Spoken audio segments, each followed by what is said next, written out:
Greetings and welcome. I'm glad to have you here. Before we begin, let me take a few moments to give the obligatory like this video, comment on this video, subscribe if you haven't already, and more importantly, share this video. Let's try and get this channel to 1,000 subscribers. And while you're at it, be sure to check out my Patreon channel. Consider becoming a subscriber and help keep my editor Graygor energized with pizza and beer. Seriously, editors help make the magic in this business, so please, let's give them some love.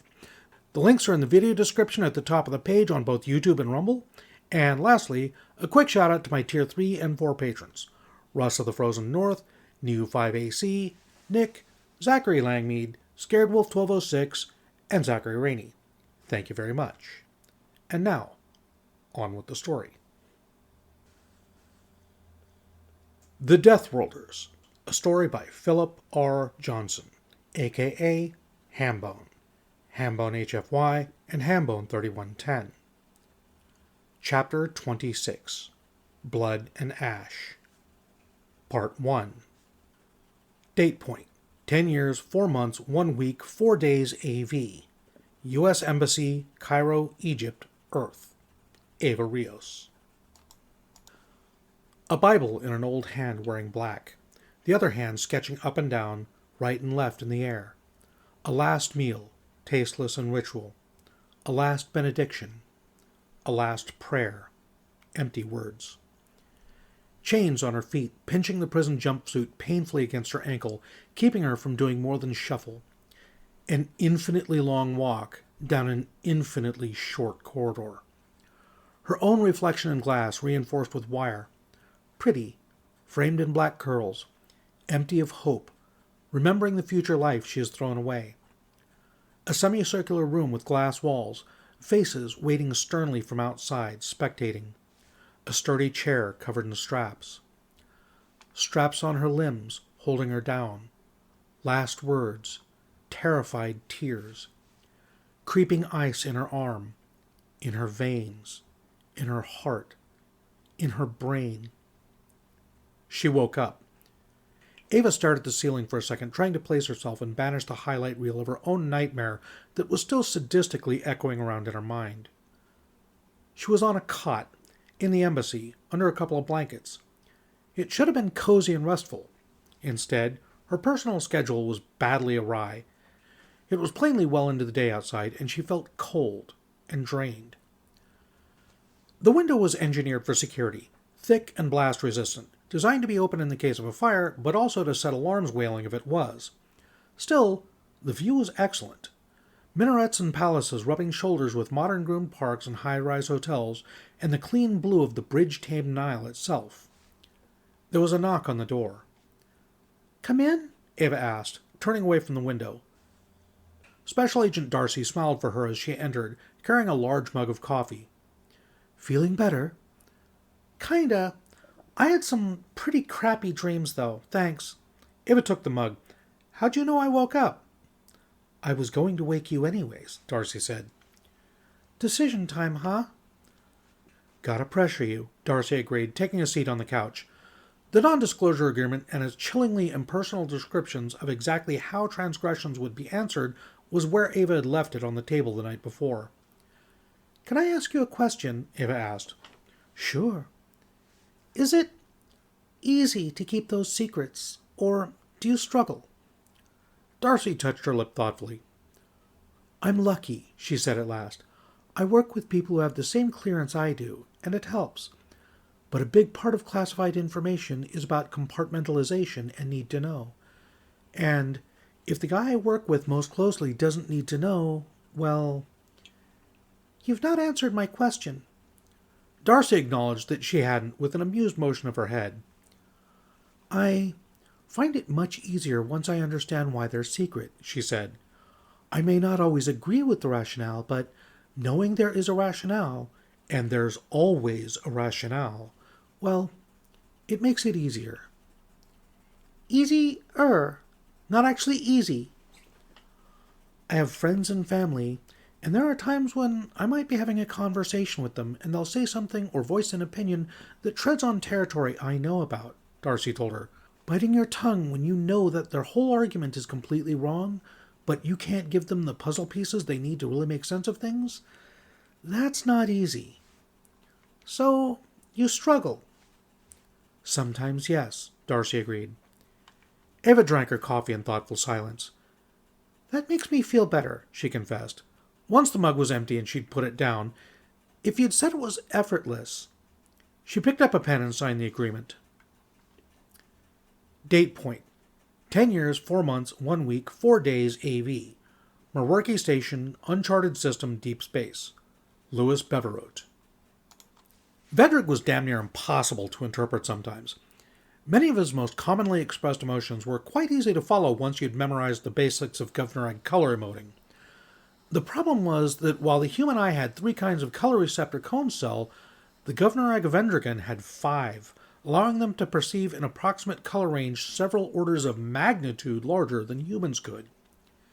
It turned out that in galactic society, they carefully and politely emoted in a very limited way, using only those hues they shared with the dichromatic galactic majority. Among themselves, their whole system of emoting was greatly more complex, and 2 colors that were indistinguishable to the human eye could, to the Govnorag, convey wildly different emotional states. Relative to the literal glowing lines that covered their huge bodies, the rest of the Govnorag body language was subtle to the point of barely existing, which meant that when he was in a mood to keep his thoughts to himself, Vedreg was impenetrable.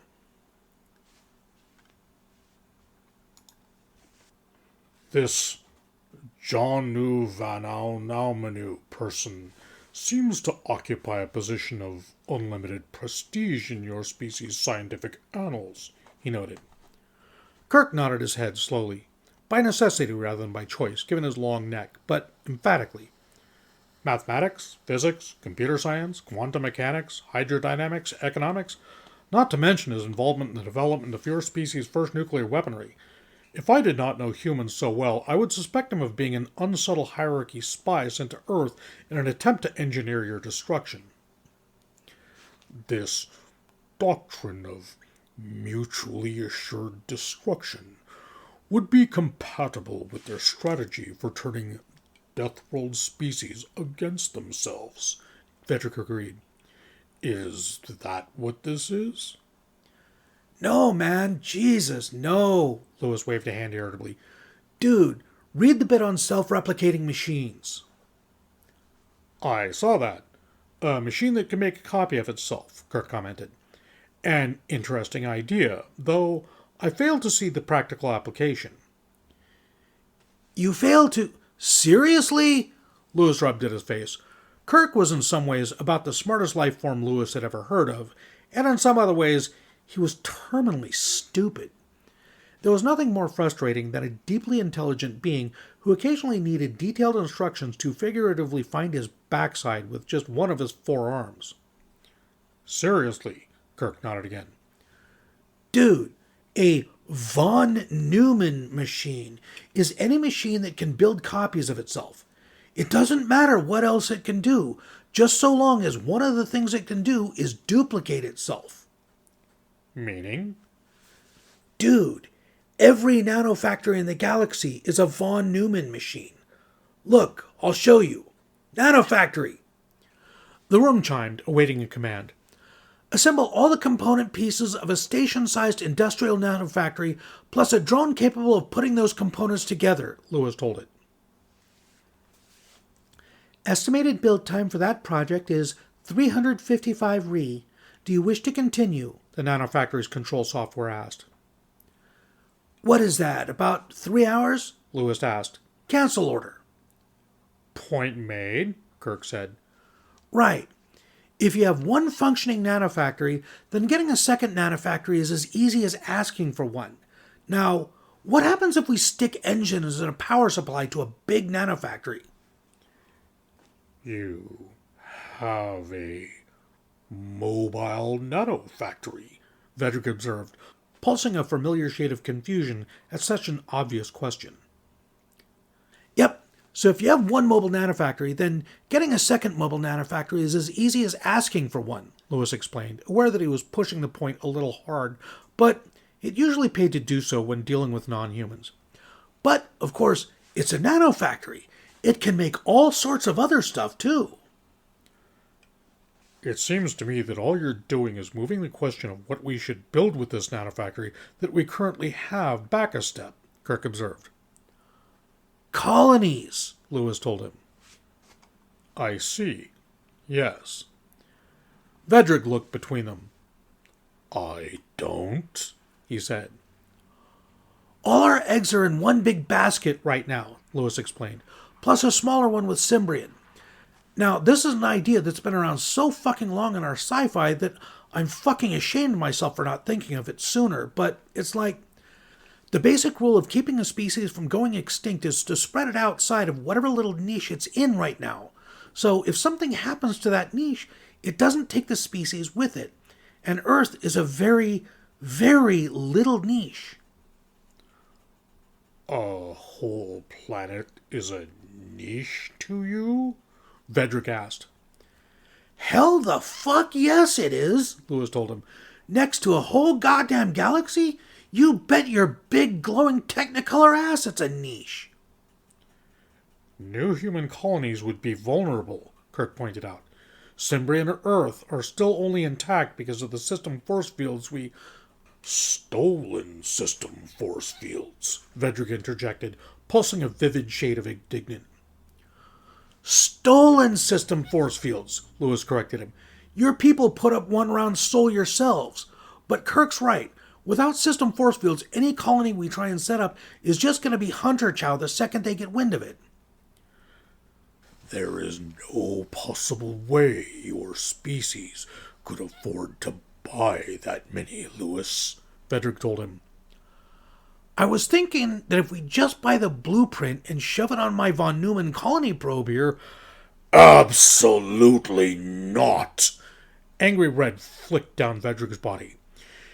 You would just steal the most valuable technology my species has invented? A project we sank more wealth into than your whole homeworld can produce in a year?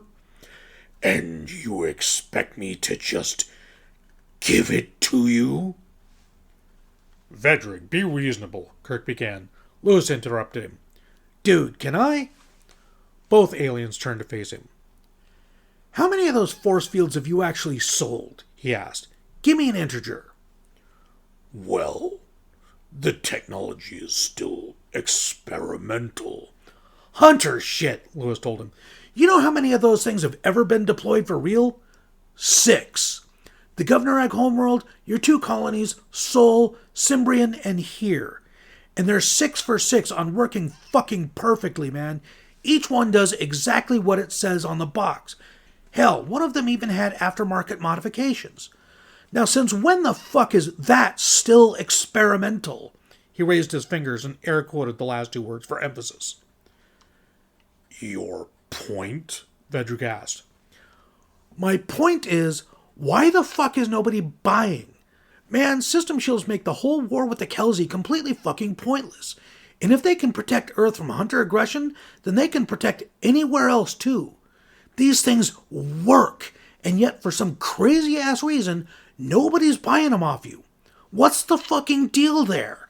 Because I seriously fucking doubt that people would rather be eaten alive than spend money on buying your magic Starbox.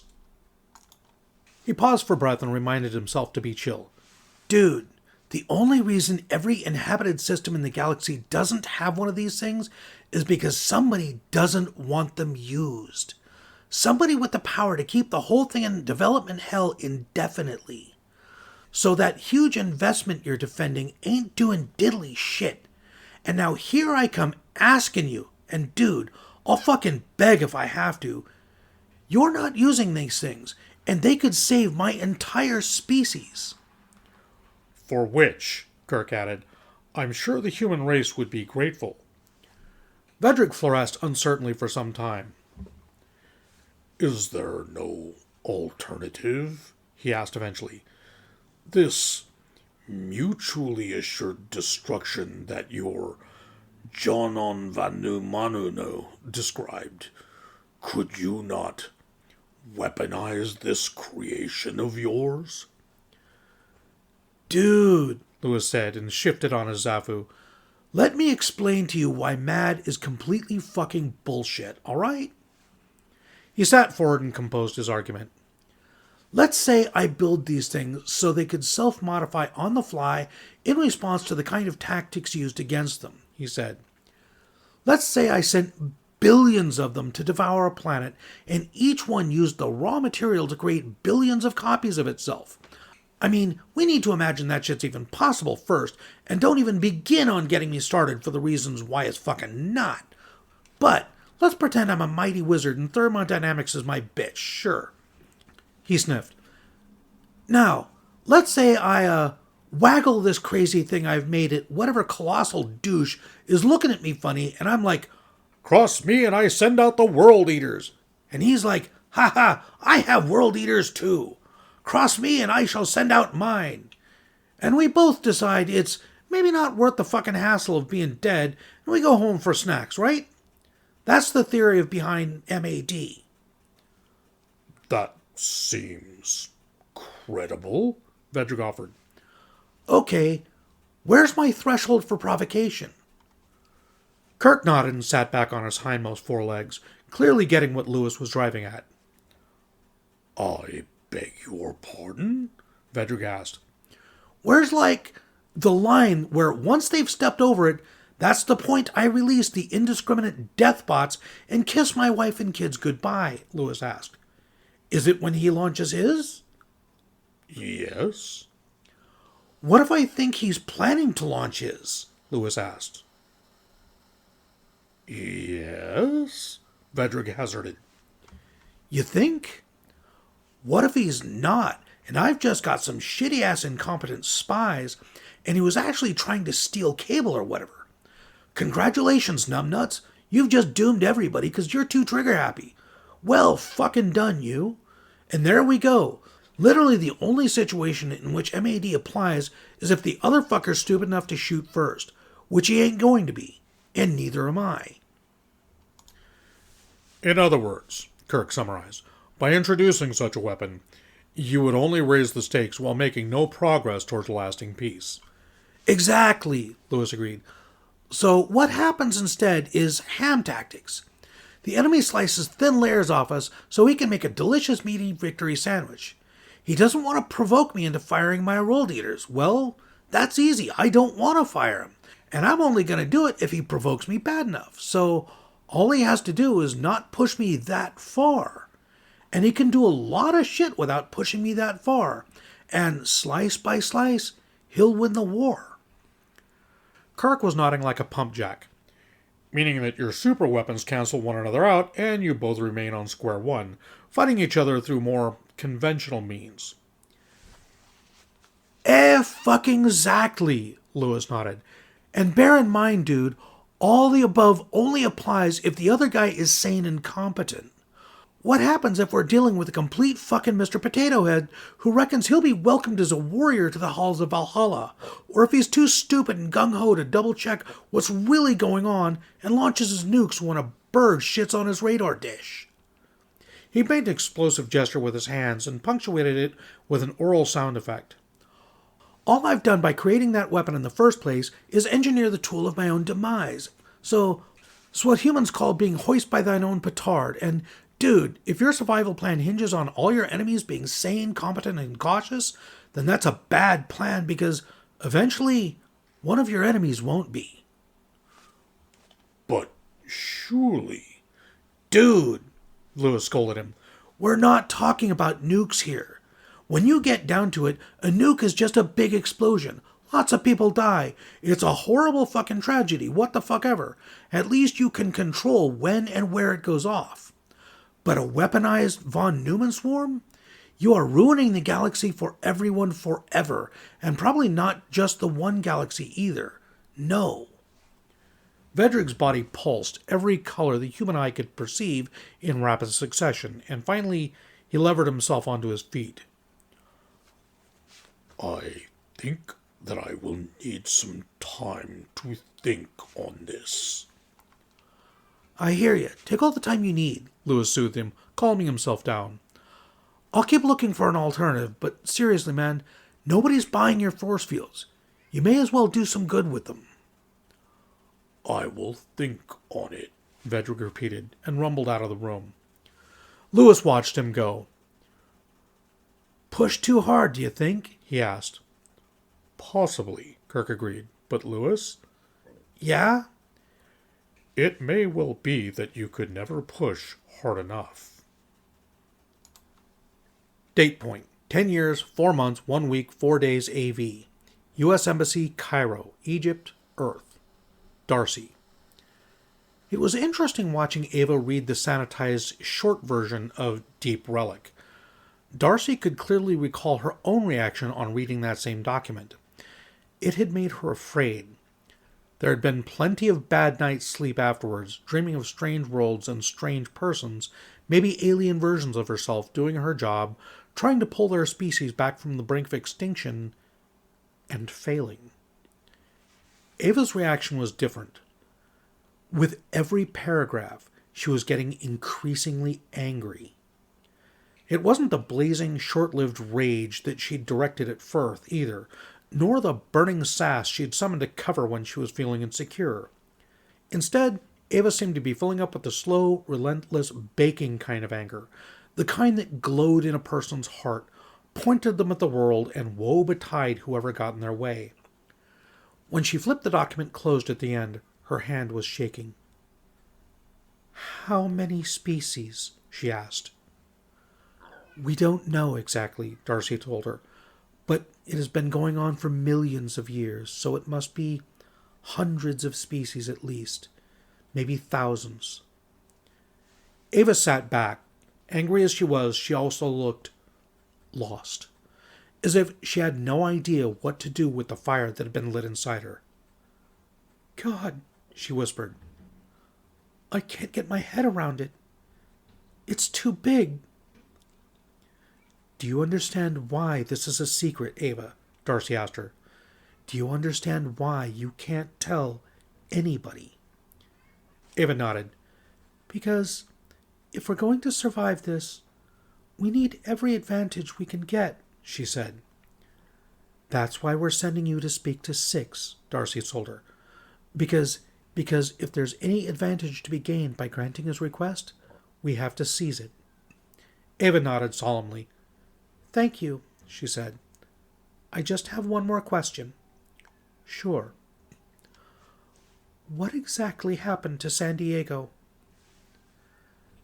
"San Diego was the hierarchy's base of operations on Earth," Darcy explained.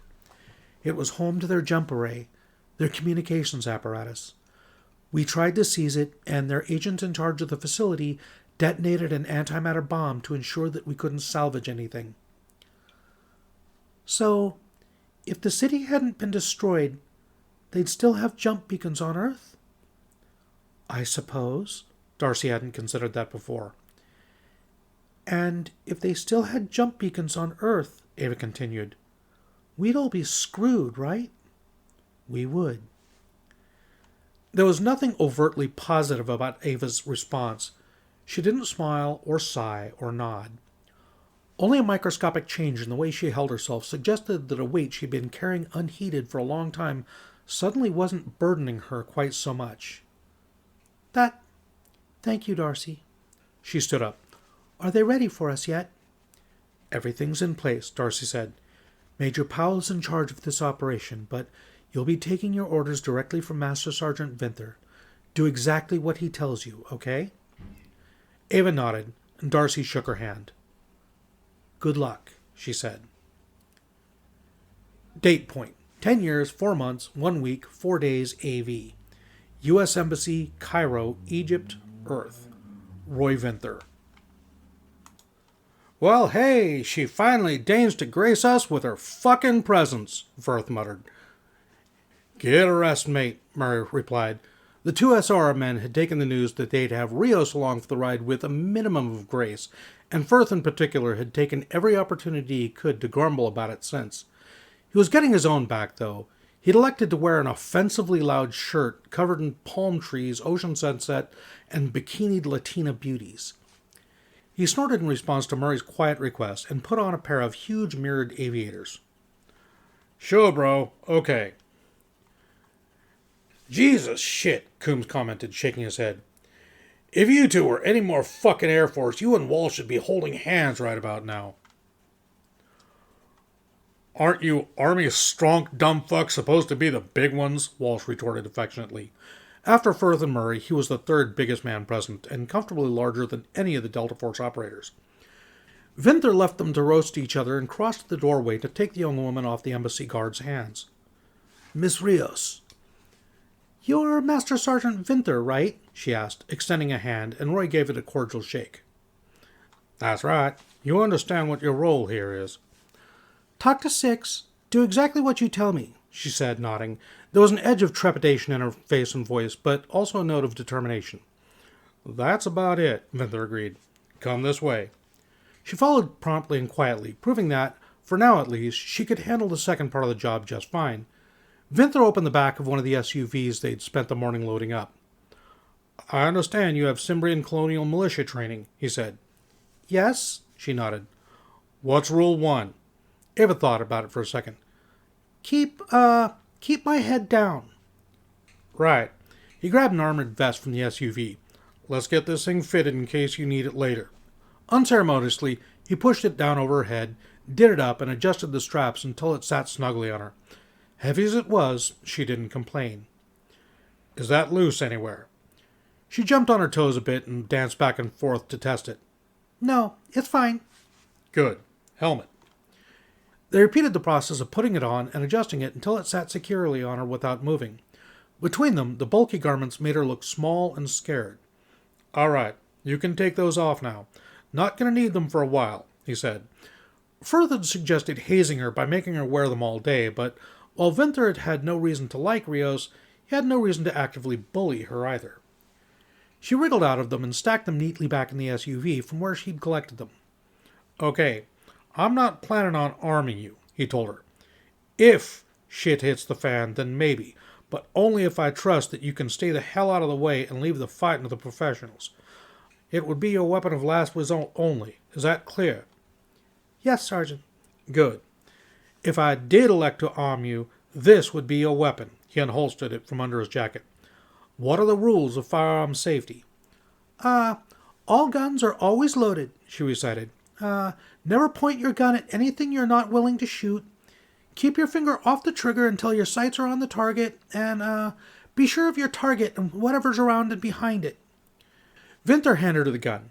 She scored immediate points by checking the chamber was empty while pointing it away and towards the door. I can't find the safety, she commented. That's a Springfield XDS. They put the safety in the grip. It'll only fire if you're holding it properly. So show me. She nodded, settling her feet in her grip, and took a look around. I don't see anything here it's safe to aim at. Good. You passed the test. Your grip's fine. Vinther took the gun back off her. Hope I don't have to give you this. Just remember that if I do, you still keep your head down, and you only use it if it's that or die. Is that clear? Yes, Sergeant. Good. Vinther had to give the girl some grudging credit. He'd worked with young trained riflemen who'd showed less sense of focus. You're riding in this truck right here with me, Walsh, and Murray. That's Coombs, that's Pavlo. They're riding with Firth. She gasped as she went to hop into the back seat. My camera! She turned back towards the embassy. I forgot to get my camera back. You're not here to take pictures, Ava, Murray told her, causing her to jump. Vinther had to suppress the urge to flinch as well. Murray really was almost superhumanly quiet.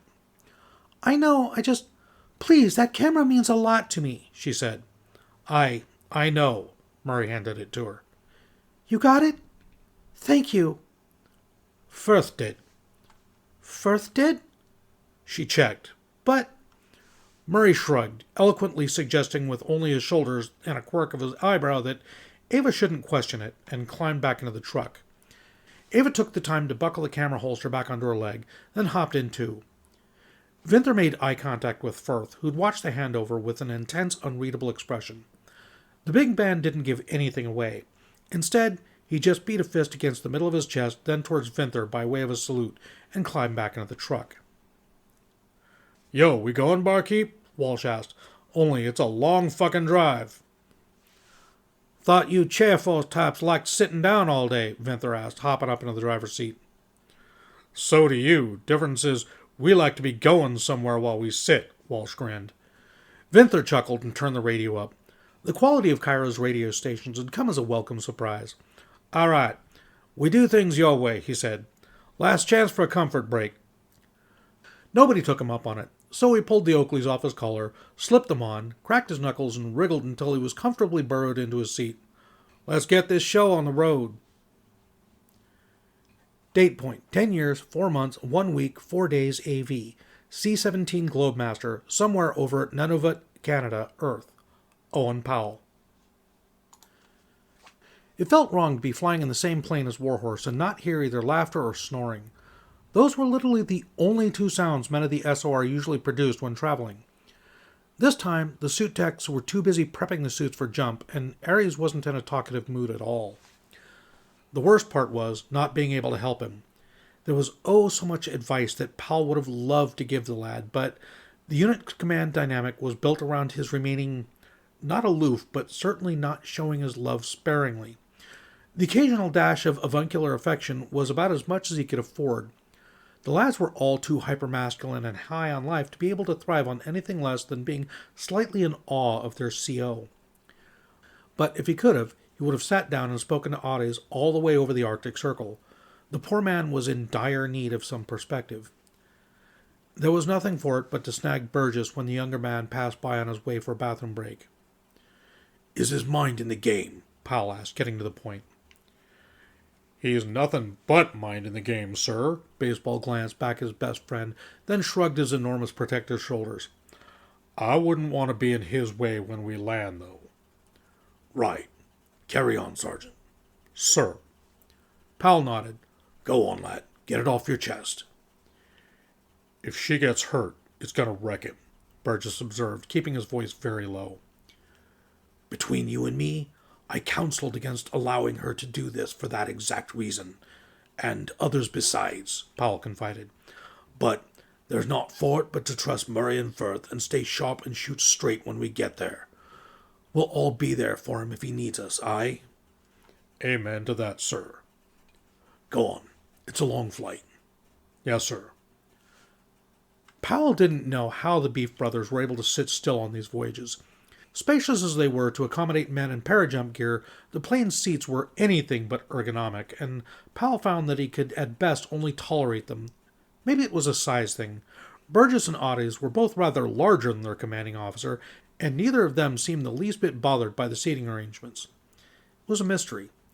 Instead, he strolled around the plane, keeping an eye on things without interfering. The suit techs were busy reconfiguring the EARS fields on the units. Extra atmospheric reentry systems wasn't going to be needed today, but the robust shields, designed to take a pounding from the atmosphere as a man streaked through its supersonic speeds and to protect him from his own sonic boom, could do something impressive if the emitters were dismounted, moved, and reprogrammed. They could negate the need for a parachute entirely by giving the suit a terminal velocity of 8 meters per second, equivalent to jumping off a single-story building. With the ankle protection, load-bearing structures, and reinforcements of EV mass, that was the speed they could comfortably hit the ground at, on their feet and firing. C&M Systems had promised that the future versions of EV mass would be able to do both, without the lengthy reconfiguration, but that was still, sadly, for the future. "Major?" An intel analyst grabbed him on the way past. "What's up?" "We just got a recon sat footage of the AO." "Nice." Powell examined it, and promptly made a disappointed sound through his teeth. "Urban environment. Well, that scuppers the close air. All right, thanks." He took the tablet and scrutinized his new map as he ambled back to the workspace he'd set up for himself about halfway down the cargo area near the suit workstations. He grabbed his radio. "Put me through to Colonel Monroe, please." "Colonel, Major Powell here." Monroe was U.S. AFRICOM's air liaison officer to Egypt. To him fell the unenviable task of persuading the Egyptian authorities to acquiesce to whatever it was that the Combined Air Operations Center had decided. Given that the force of General Tremblay's authority was fully behind this particular operation, Powell knew that Monroe's job was probably much more entertainingly challenging than normal today. The relationship was made slightly more difficult by the fact that Monroe lacked needed to know both on Deep Relic and on the documentation concerning SOR's exact abilities and responsibilities, coded Sacred Stranger. The man had literally no idea he'd just been dragged into a war with aliens. Major, what can I do for you? Update on Operation Empty Bell for you, Colonel. The AO is an urban zone, so CAS won't be appropriate. That's good news, the colonel declared. The Egyptians aren't happy about this at all. They've been threatening to revoke our permission. You still need the Raptor? Yes, please, Powell stressed. Understood. I should be able to make them think they've talked me down just to that. Heck, I'll fly the Dagburn things myself if that's what it takes to get the go-ahead. Be my guest, Powell told him. It'll be an interesting op if we need you. There was a chuckle on the line. Thanks for the update, Major. Godspeed. Best of luck. Powell took a second to run his hand over his scalp. Between naturally thin hair and the recent rise in his base testosterone levels brought on by crew D use, he seemed destined for a lifetime of baldness, and scrutinized the map once more. Modern warfare was all about information, both control and the controlled sharing of it, and his connection to the men on the ground through the device was exemplified in the map program they were now using. They had all received the SpySat data at the same time, and now Walsh was busy scrutinizing the AO, making comments and drawing boxes and lines on it, as was Firth. Their comments appeared in pink and green respectively. Powell's, when he began to enter his own contributions, appeared in white. The conversation was naturally limited by the fact that they didn't even know whether any kind of battle would erupt, let alone the number, disposition, equipment, or nature of their enemy. They were assuming the worst-case scenario, that the whole town was armed, hostile, and had close air support from an invisible UFO. If he was being frank with himself, Powell could see no way in which that fight wouldn't inevitably result in men being killed. Even with the two protectors and himself slamming into the ground to join the fight, worrying about the heaviest and most effective personal armor system mankind had ever produced. He would have given his right arm to have the Defenders and Blazinski available, but even if those four showed up in orbit at this very second, operations in EV mass were so intensive on energy that it just wasn't feasible to throw them into a fight so soon after their mission to perfection. Recovery after Nova Hound had taken nearly a full month. He pushed the thought aside, focused on coming up with the best plan he could, identifying lines of supply, lines of retreat, defensible positions, choke points, and possible ambush sites. He spared a quick glance at Warhorse, who was only just beginning the lengthy process of donning his undersuit. The young man was achieving the interesting trick of being both simultaneously poker-faced and visibly furious, which was a sight that would set any commander's mind to calculating. Powell knew that he was either looking at the most fearsome weapon in his arsenal, or the worst liability. Here and now, there was no real way to know for certain. There was nothing for it but to plan. If they were going to drop into a melee, it was damn well going to be a melee that danced to his tune.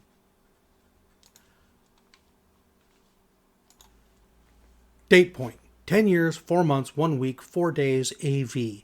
Asyut Desert Road, south of Cairo, Eastern Desert, Egypt, Earth. Roy Vinther. Ava had spent most of the trip so far playing around with her beloved camera. Exactly what she was doing with it, Vinther neither knew nor cared to guess at. Every so often she would raise it, take a picture out the window, scrutinize the result. What it was that she was after was another mystery. As far as Vinther could tell, all there was to see out there was sand, dust, and pebbles. A few sandy, dusty, and pebbly little hills and electrical pylons. The highway was straight, well-maintained, bordered on both sides by straight and well-maintained concrete barriers, and brain-achingly dull. Dumb question, she asked somewhere around the 100-kilometer mark. Shoot, Walsh asked.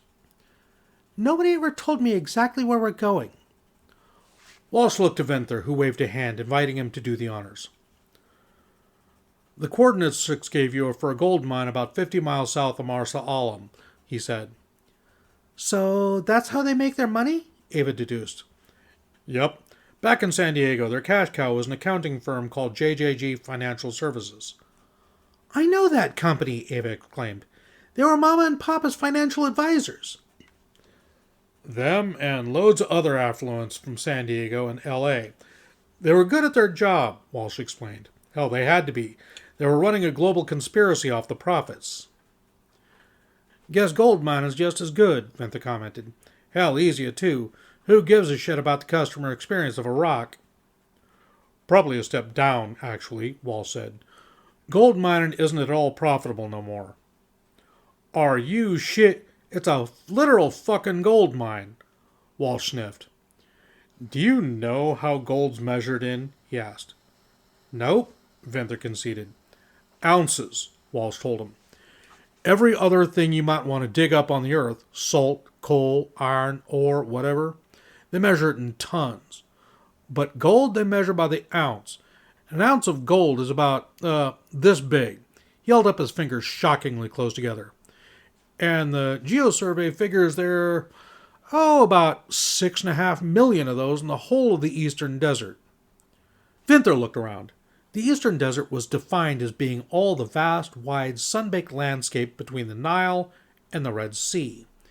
It was literally all they could see in every direction, and despite that they'd been driving for an hour, they weren't even a quarter of the way to their destination yet.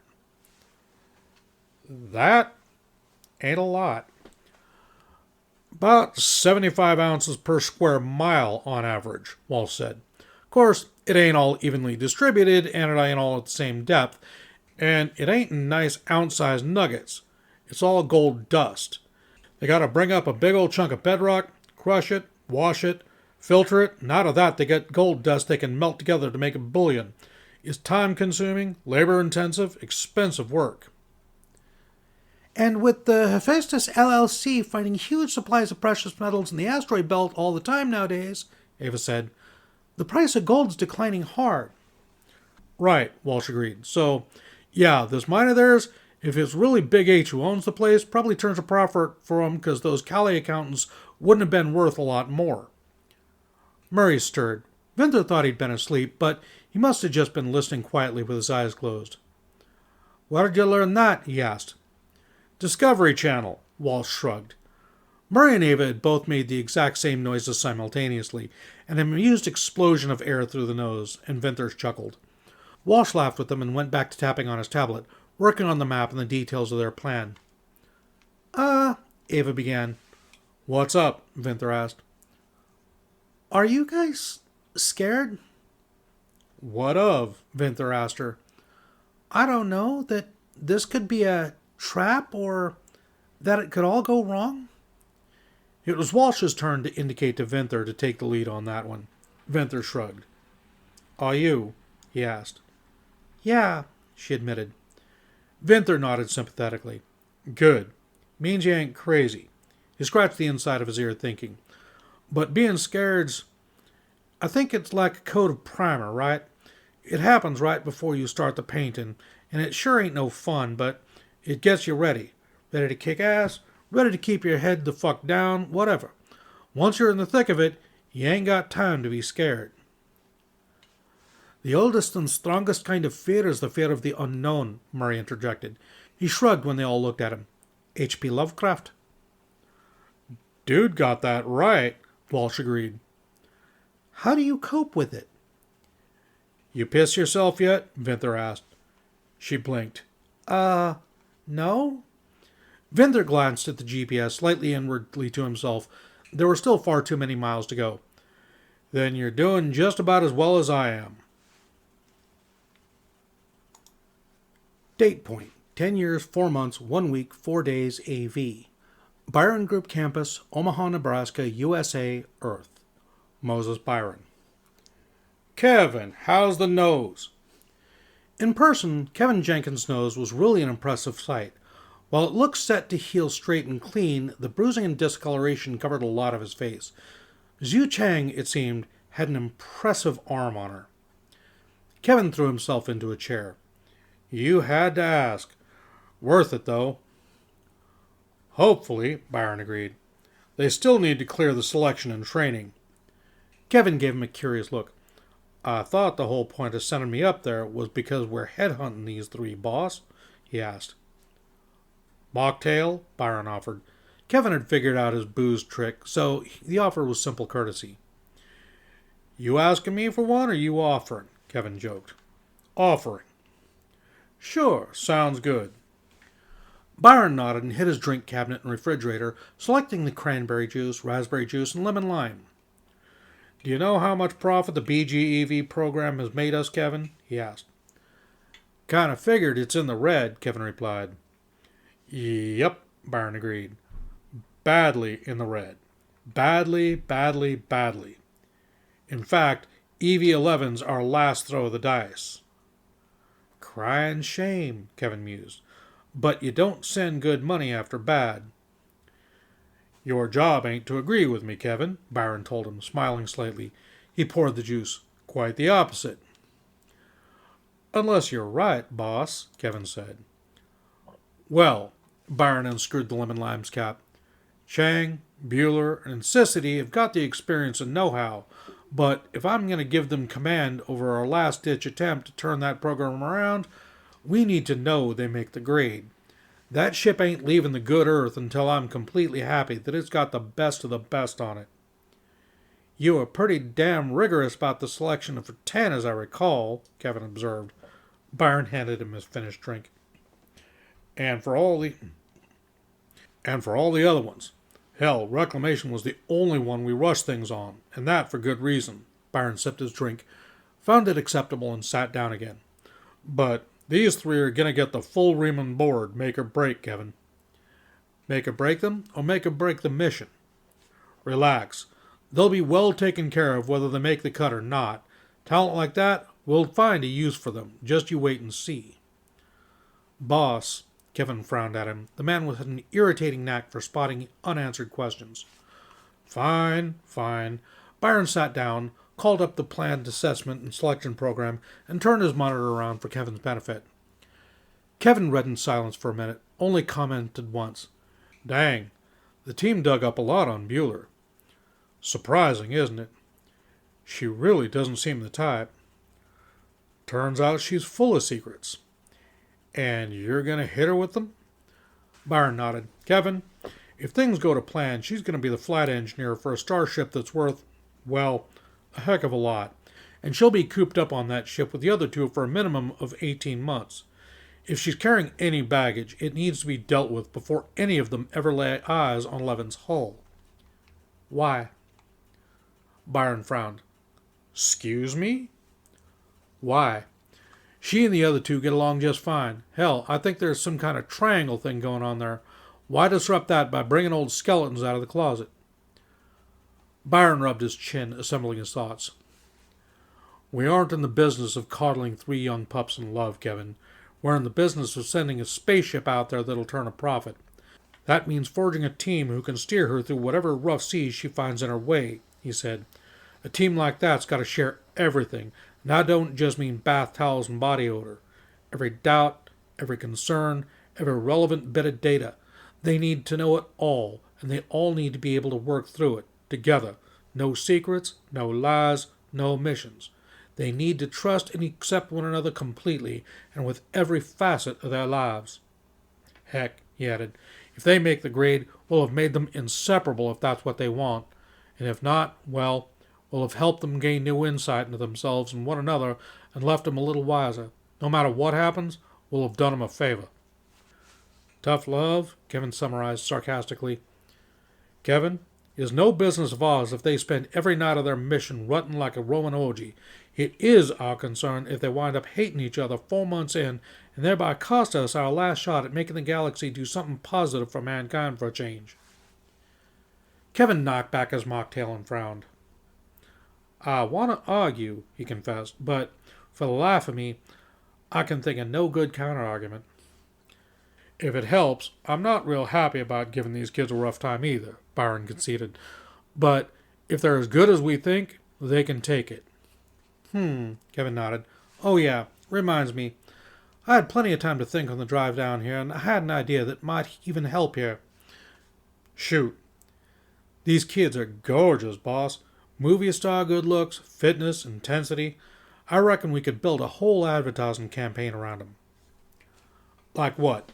A candid series on the kind of people we have working for us? Byron mused. Plausible. I know Chang's a kind of minor celebrity in Canada right now. Just a thought, Kevin shrugged.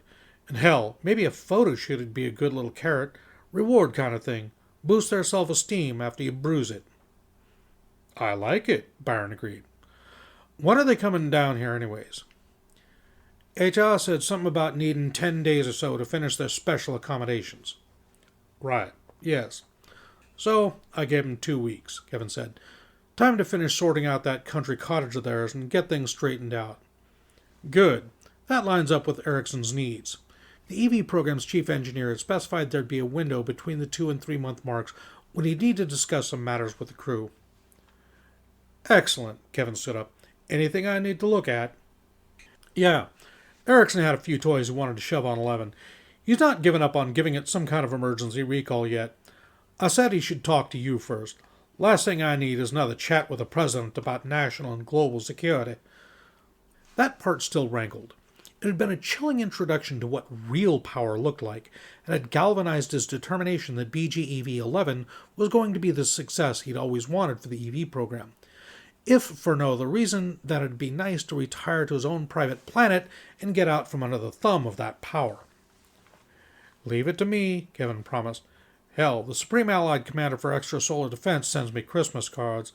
I'm sure we can figure out some kind of a recall system that won't shaft us. Yes, brag about your network again, Byron chuckled. Kevin shared the laugh and then headed for the door. Back to the grind, then, he declared. Kevin, Byron gave him a nod as Kevin turned towards the doorway. Thank you. Kevin grinned, turned and went, flipping a jaunty salute over his shoulder as he did. Just doing my job, boss man. Date point. 10 years, 4 months, 1 week, 4 days AV. Gold mine west of Marsa Alam, Egypt, Earth. 6. Unlike a true digital sapient such as an Agrarian, biodrones didn't communicate in words and emotional context. There were drones in every sense of the word. Automata, kept under strict control and obeying clearly programmed rules, even if the default context for all their programming was to simulate human appearance and behavior as closely as possible. But they weren't humans any longer. They could, in an academic sense, interrogate the brain of the being from which they had been constructed and analyze which responses and emotions would have been appropriate in that context, and thereby do an extremely convincing impersonation of the person whose body they now wore. But the biodrone itself was little more than a control program. To an Agrarian's senses, therefore, insofar as the term sense could be applied to the perception of purely digital data formats, the report that reached 6 years was not like being told they're coming or being called for by name. It was merely a cold, mechanical status report. Priority 2, perimeter alert, be expected equals true, individual of interest equals 47, probability 94%. There was a human gesture that Six had picked up and rather enjoyed, dusting his hands off. He did it now as he stepped out of the foreman's office and truly took stock. The mine was running more smoothly than any human endeavor ever could, thanks to the fact that every single one of the adults was now a biodrone, whereas previously there would have been pay disputes, arguments, discussions over the most effective course of action, and other such inefficiencies. A network of biodrones, all sharing one another's knowledge and intelligence on the subject, could work tirelessly all day and far more effectively. The children were the only minor complication. Their underdeveloped neural structures weren't suitable for biodroning, and Six's projections suggested that if he had just had the useless things exterminated, the biodrones would be forced to emulate the histrionic behavior of bereaved parents in order to keep their convincing facade. Plausible for 1 or 2 children, fatal to the secrecy of the operation in larger numbers. There would be too many questions. Besides, there was always the probability that humans were not completely rational when it came to children. They might overlook a village full of biodroned adults for the sake of peace and their species' future longevity, but a dozen dead younglings? Not if the example set on Cimbrian was any indication. The children, therefore, were tolerated and even given a simulation of the family relationship they'd always had. Still, somehow they seemed to know that something was not right with their parents. They watched the adults warily, and Six most warily of all. One was staring at him now, a hip-high creature that regarded him with wide-eyed intensity while sucking on his hand, uncaring of the noxious fluid that oozed from one of its nostrils. Barefoot, neglected, and dirty as it was, he couldn't even identify the brat's gender. Six made a threatening surge at the little one, and it scampered, but he noted that it didn't go far. The child only dashed away as far as the corner of the heavy machinery shed and lurked there, observing him less like he was an object of fear and more like he was a puzzle in need of a solution. Even human children came equipped with sharp predatory instincts, it seemed. No matter, he raised his binoculars and aimed them towards the highway. In the distance, 2 SUVs were picking their way up the dirt branch road. With the approaching sunset turning corners of the sky an unsightly shade of bruised mauve, they lit their headlamps and were visible as 2 pools of light, given the deceptive appearance of slowness by distance. The access road was a few miles long, and there was plenty of time to shut down the mining operation and bring the biodrones all back to the village. Indeed, the process began the second 6 even conceived of it. By the time the vehicles were a mere half-mile away, all of the biodrones were back in the village pretending to be human.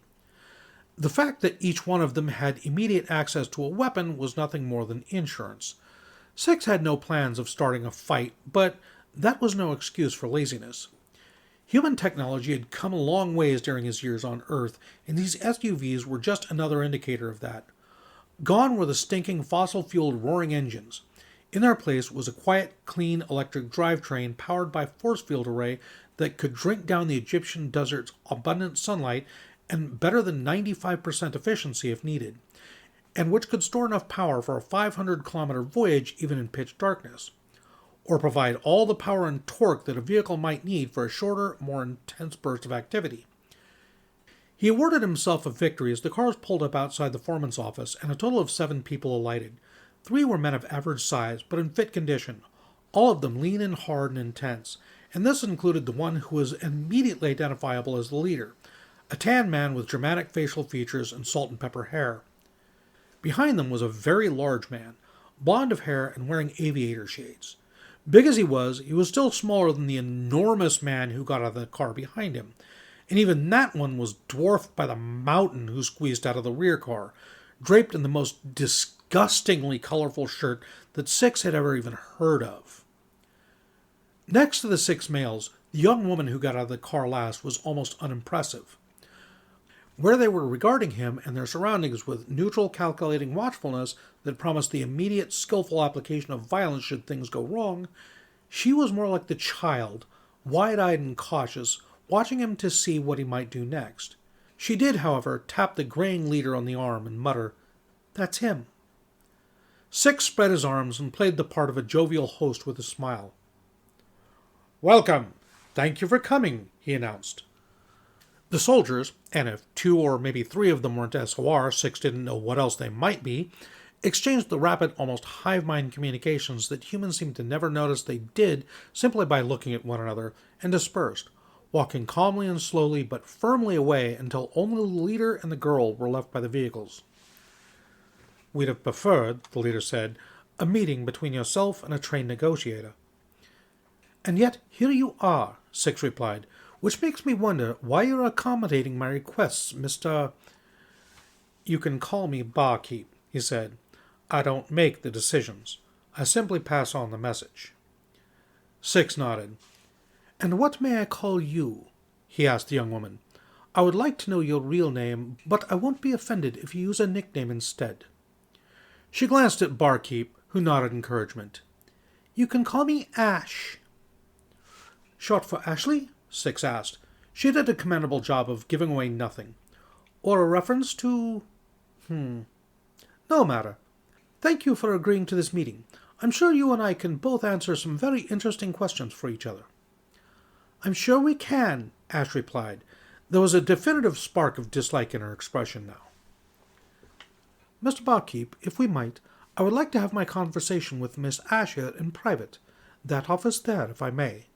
Don't worry about surveilling us, I'm sure you will, and I welcome it, but a little privacy as a courtesy."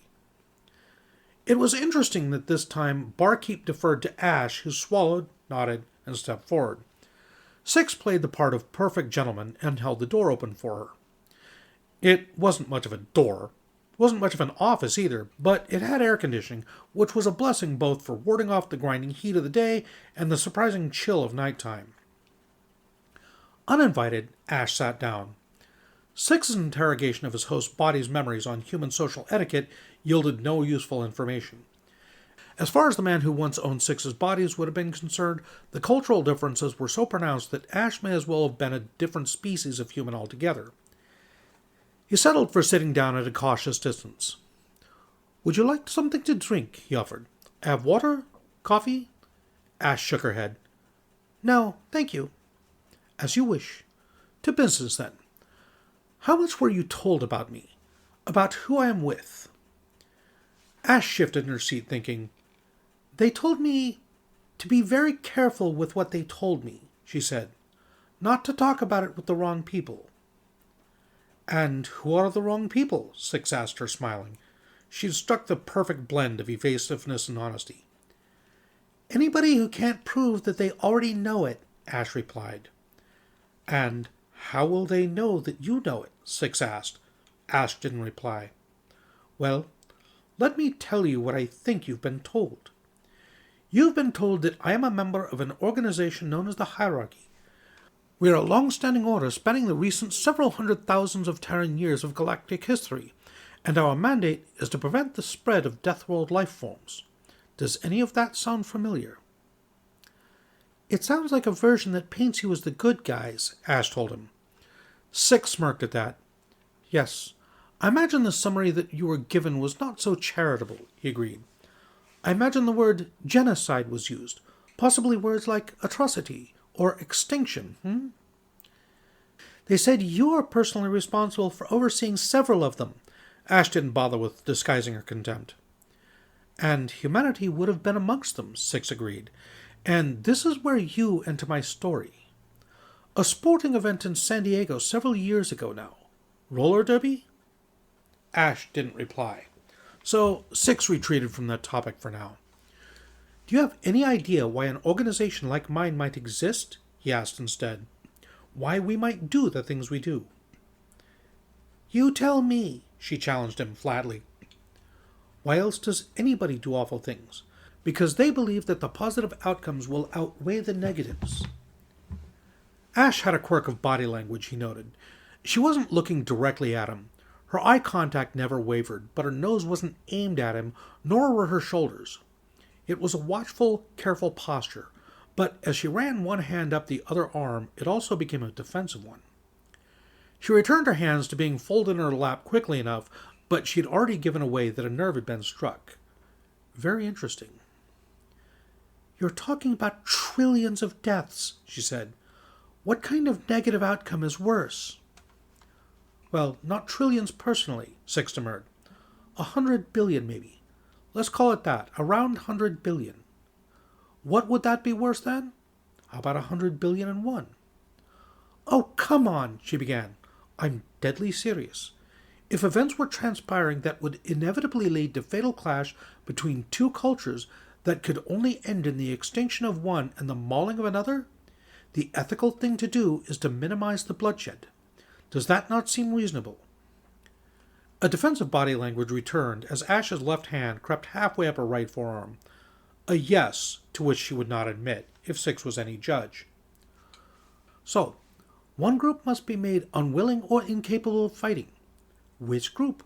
Well, logically, the one which can be broken with the least bloodshed. Reasonable? Still no answer, and so he pressed ahead. And now comes the problem. Neither group can peacefully coexist. It's impossible by their respective natures. One must be eliminated, erased, made to simply no longer exist. On the one hand is a society of 100 billion life forms. On the other, 100 billion and one. From your neutral perspective, there is no important distinction between them save for that one single integer difference in their population. And you're omniscient enough to spot that single integer, she poisoned the sentence with as much sarcastic bile as she could summon. An exaggeration for illustrative purposes, Six waved a hand dismissively. Let's go with a more realistic difference of scale. 100 billion versus a mere, 7.5 billion. Or less, believably, perhaps, but I promise completely true to life, 100 trillion versus a mere 7.5 billion. What then? Oh, come on! Ash's defensive body language evaporated. She leaned forward, straightened up, frowned. What is that, 100,000 to 1? How is the smaller group ever going to be a threat? Time and multiplication, if nothing else, Six replied. But of course, I am discussing Deathworlders. A form of life which ably demonstrates time and time again that the wind does not automatically go to the faction with the numerical advantage. So why are you talking to me? She asked. 6 gave her his best grim smile. Because you've already won.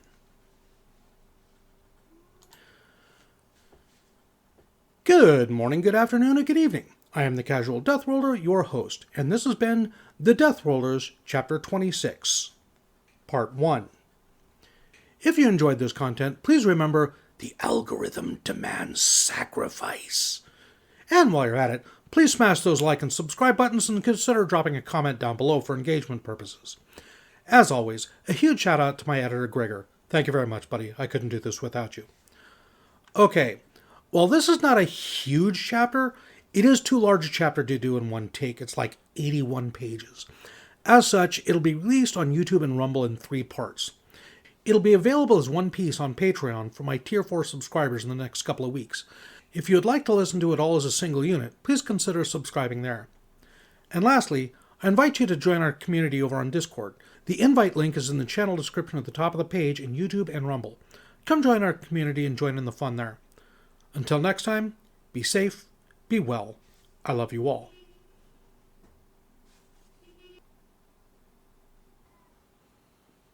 I can't talk to that. Let us go with a more realistic difference of scale. Okay.